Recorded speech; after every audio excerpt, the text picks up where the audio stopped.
चुनावी शोर के बाद अब नतीजों का शोर भी थम चुका है। हरियाणा में जहां बीजेपी ने लगातार तीसरी बार हैट्रिक बनाई है, तो वहीं कई सालों बाद जम्मू कश्मीर को भी एक सरकार मिलने जा रही है। जम्मू कश्मीर में फारूक अब्दुल्ला की पार्टी नेशनल कॉन्फ्रेंस ने जबरदस्त वापसी की और 42 सीटों पर जीत हासिल कर ली। वहीं गठबंधन में शामिल कांग्रेस को 6 सीटों पर जीत मिली।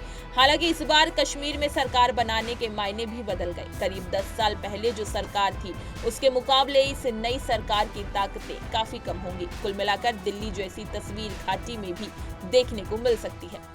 सरकार ने घोषित किया कि केंद्र शासित प्रदेश केंद्र सरकार ने बड़ा और ऐतिहासिक फैसला लेते हुए 5 अगस्त 2019 को कश्मीर को विशेष राज्य का दर्जा देने वाली धारा 370 को लगभग पूरी तरह खत्म कर दिया, या फिर कहें तो इसे निष्क्रिय कर दिया गया। ऐसा करने से पहले घाटी के तमाम बड़े और छोटे नेताओं को अरेस्ट या हाउस अरेस्ट कर लिया गया, जिनमें कई पूर्व मुख्यमंत्री भी शामिल थे। इसके बाद अक्टूबर 2019 में जम्मू कश्मीर और लद्दाख को केंद्र शासित प्रदेश बना दिया गया।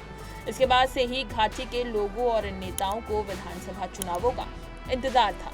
बात करें पूर्ण राज्य के दर्जे की मांग की, तो जम्मू कश्मीर में विधानसभा चुनाव होने के बाद अब नेताओं ने पूर्ण राज्य के दर्जे की मांग तेज कर दी है।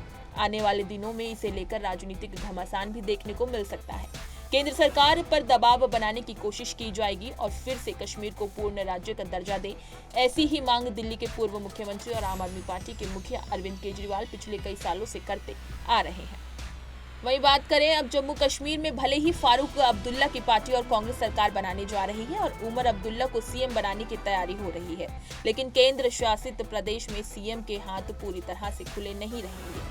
दिल्ली की तरह कहीं ना कहीं उमर अब्दुल्ला को भी यही महसूस होगा कि उनके हाथ बंधे हुए हैं। इस बात की टिस चुनाव से पहले उमर अब्दुल्ला के एक इंटरव्यू में भी दिखी थी, जिसमें उन्होंने खुद कहा था कि वो ऐसे राज्य का सीएम बनना बिल्कुल पसंद नहीं करेंगे जिसमें एक चपरासी की भर्ती के लिए भी उन्हें उपराज्यपाल के दफ्तर के बाहर फाइल लेकर बैठना पड़े। अब आपके मन में ये सवाल जरूर घूम रहा होगा कि पूर्ण राज्य और केंद्र शासित प्रदेश की सरकारों की ताकत में अंतर है क्या? इसका सबसे सटीक उदाहरण दिल्ली से लिया जा सकता है, जहां उपराज्यपाल और सरकार के बीच हर मुद्दे को लेकर जबरदस्त टकराव देखने को मिलता है। राज्य सरकार एक स्वतंत्र इकाई होती है, यानी एक बार चुनाव जीतने के बाद कानून बनाने और राज्य के नियमों में बदलाव को लेकर तमाम तरह के अधिकार कैबिनेट के होते हैं। वहीं केंद्र शासित प्रदेश में ऐसा नहीं होता। केंद्र सरकार की तरफ से एक उपराज्यपाल की नियुक्ति होती है, जो केंद्र शासित प्रदेश के तमाम कामकाज में दखल दे सकता है। यहाँ कोई भी कानून या नियम बनाने से पहले एलजी यानी केंद्र सरकार की इजाजत लेनी होती है। कुल मिलाकर केंद्र शासित प्रदेश में पावर एलजी के हाथों में ही ज्यादा होती है। अब वहीं इस मामले को लेकर कानून व्यवस्था से लेकर जनता के लिए योजनाएं बनाने, ट्रांसफर पोस्टिंग और बिल पास कराने तक हर मसले में सीधा सीधा एलजी का दखल होगा। यानी भले ही उमर अब्दुल्ला घाटी के सीएम रहे, लेकिन पूरे सरकारी तंत्र का धागा दिल्ली के हाथों में ही होगा, जिसे जब चाहे खींचा जा सकता है। कुल मिलाकर कश्मीर की सियासी पिच पर भले ही नेशनल कॉन्फ्रेंस की टीम उतर गई हो, लेकिन इस टीम के लिए खुलकर खेलना मुमकिन नहीं होगा।